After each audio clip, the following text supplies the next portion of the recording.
Peggy 16. Sega.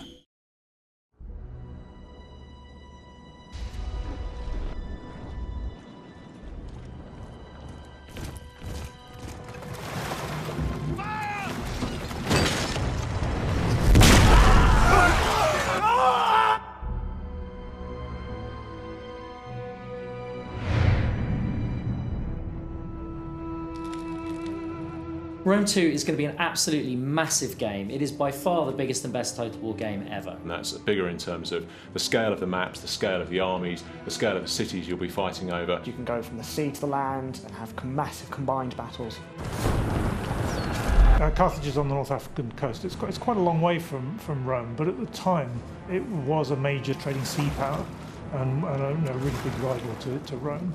Carthage was a huge problem for Rome because it had an empire which dominated not only North Africa but also Spain. At one point the Carthaginian armies got very close to dealing a lot of damage to Rome, and they thought it was about time that this should all come to an end.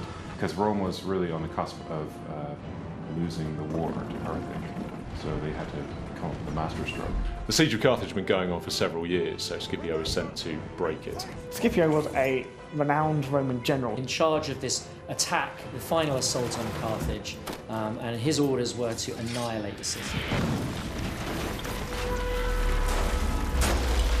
We had to build a massive city, much bigger than anything we've built before.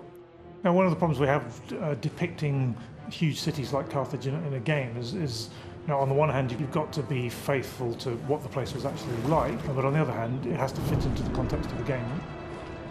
We had to come up with a convincing way of having the ships landing on the shore and make it look really cool.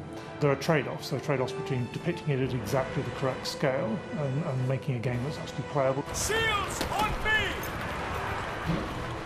The total number of units you can control in the battle will be 40, and this includes combined land and naval forces for the first time.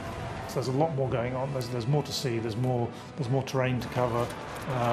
There's more places to hide stuff. It can be enormously difficult to keep track of 40 units at the same time. So what we've done is created a tactical map. It's been something we've wanted to put in the game for quite a few titles now, but it's never quite been right. So some people might think that putting a tactical map into the game may make it too easy. You can't actually control units from that level. It's very much a tactical overview. It's really a great orientation tool, and it's something that the players have been crying out for years, and we're finally delivering it. The tactical map really helps you keep track of where things are, where you are, where the enemy is. So for the next Dev Diary, we're leaving the shores of the Mediterranean behind. We're going to go into the forests of Germania and Gaul, and we're going to be looking at barbarians. Barbarians. Barbarians.